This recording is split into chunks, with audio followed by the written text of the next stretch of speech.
Hello everyone. इस video में हम यूनिफॉर्म मोशन क्या होता है, नॉन यूनिफॉर्म मोशन क्या होता है और एक्सेलरेशन क्या होता है ये पढ़ेंगे। तो पहला है कि यूनिफॉर्म मोशन क्या होता है। अगर कोई बॉडी इक्वल टाइम इंटरवल में इक्वल डिस्टेंसेस ट्रेवल कर रही है तो उसके मोशन को हम बोलेंगे यूनिफॉर्म मोशन है। और अगर कोई बॉडी इक्वल टाइम इंटरवल में अनइक्वल डिस्टेंसेस ट्रेवल कर रही है तो उसके मोशन को बोलेंगे नॉन यूनिफॉर्म मोशन। तो पहले इसको डिफाइन करता हूं कि क्या होता है। If a body travels equal distances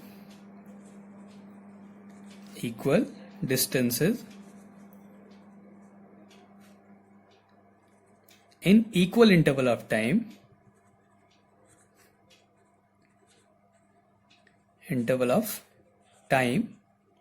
then its motion will be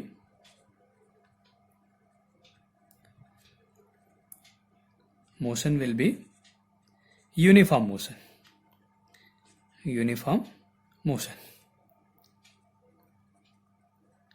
If a body travels equal distances in equal interval of time, then its motion will be uniform motion.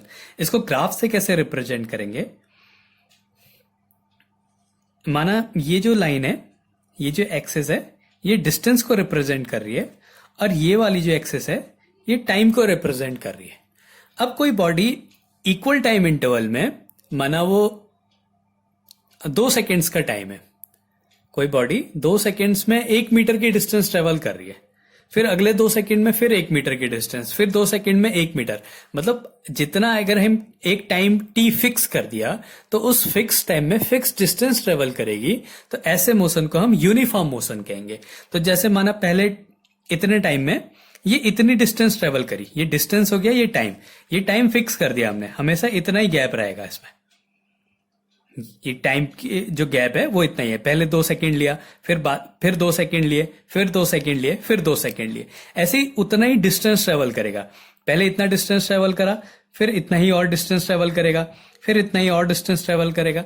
तो जितना टाइम होगा, जितने इक्वल टाइम में equal distance travel करे, तो अगर हम इसको मिला दें ऐसे, ये यहां पे मिल रहा है,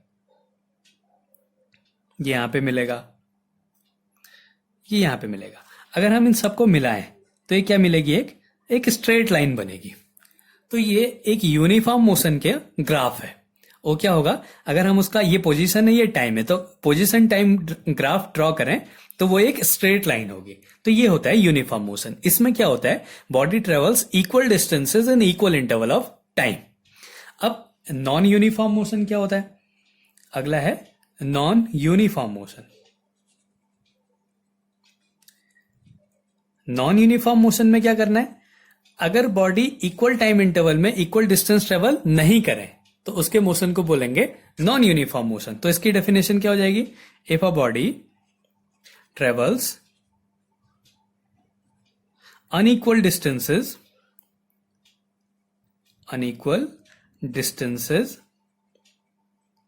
इन इक्वल इंटरवल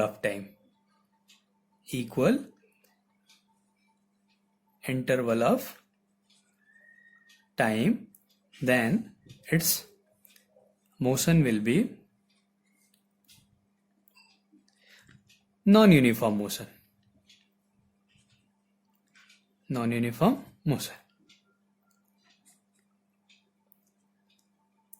अगर इक्वल टाइम इंटरवल में इक्वल डिस्टेंस ट्रेवल कर रहा है तो यूनिफॉर्म मोशन हो गया। इक्वल टाइम इंटरवल में अनइक्वल डिस्टेंसेस ट्रेवल कर रहा है तो वो नॉन यूनिफॉर्म हो गया।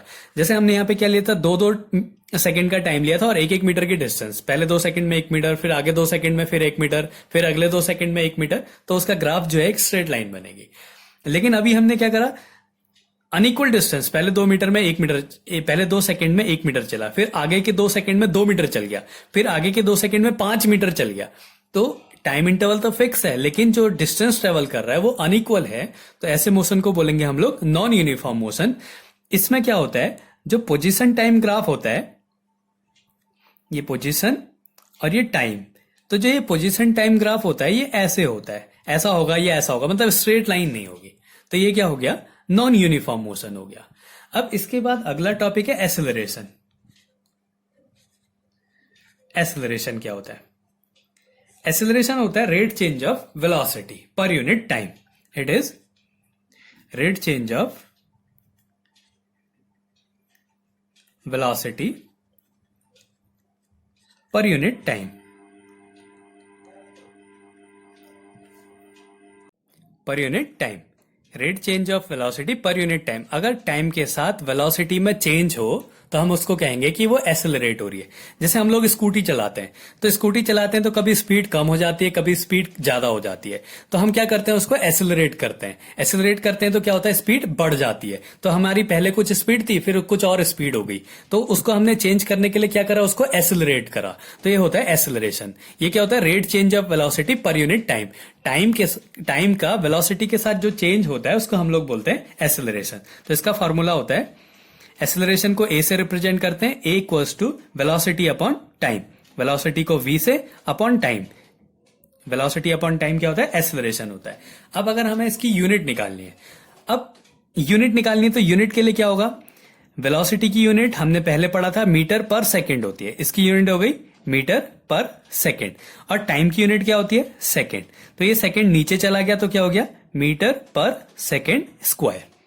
तो जो यूनिट होती है एसेलरेशन की वो क्या होती है, मीटर पर सेकेंड स्क्वायर होती है. अब वेलोसिटी की यूनिट क्या होती थी, मीटर पर सेकेंड. और जो एसेलरेशन होता है ये भी एक वेक्टर क्वांटिटी है.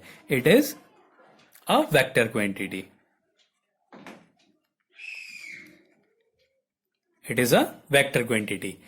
एसेलरेशन की यूनिट मीटर पर सेकेंड स्क्वायर, और एसेलरेशन क्या है, एक वेक्टर क्वांटिटी है. ये वेलोसिटी का चेंज है. अगर कहीं पे वेलोसिटी चेंज नहीं हो रही है तो हम क्या कहेंगे कि एसेलरेशन जीरो है.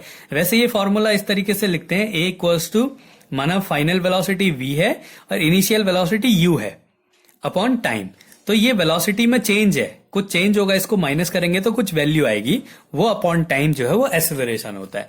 अगर किसी की इनिशियल वेलोसिटी, मतलब जब हमें वो दिख रहा है तब उसकी वेलोसिटी, और बाद में उसकी वेलोसिटी, कुछ टाइम के बाद उसकी वेलोसिटी में कोई चेंज नहीं हो रहा है, तो हम उसका क्या कहेंगे कि एसेलरेशन जीरो हो रहा है. तो ये एसेलरेशन का फॉर्मूला होता है. ये जनरल फॉर्मूला है कि v अपॉन टी एसेलरेशन होता है. वैसे कहीं कहीं पे हम इसको भी यूज करेंगे कि जो वेलोसिटी में चेंज हो रहा है, मतलब final velocity minus initial velocity upon time को क्या कहेंगे, एसेलरेशन कहेंगे. जहां पे v क्या है, वो फाइनल वेलोसिटी है, फाइनल वेलोसिटी, और u क्या है, इनिशियल वेलोसिटी, इनिशियल वेलोसिटी, और t क्या है, टाइम, और a क्या है, एसेलरेशन. तो ये यूनिफॉर्म मोशन क्या था, अगर इक्वल डिस्टेंसेस में इक्वल टाइम इंटरवल में इक्वल डिस्टेंस ट्रेवल कर रहा है तो वो मोशन यूनिफॉर्म मोशन हो गया. अगर इक्वल टाइम इंटरवल में अनइक्वल डिस्टेंसेस ट्रेवल कर रहा है तो मोशन नॉन यूनिफॉर्म हो गया. अगर वेलोसिटी का टाइम के साथ चेंज हो रहा है तो क्या कहलाएगा, एसेलरेशन कहलाता है.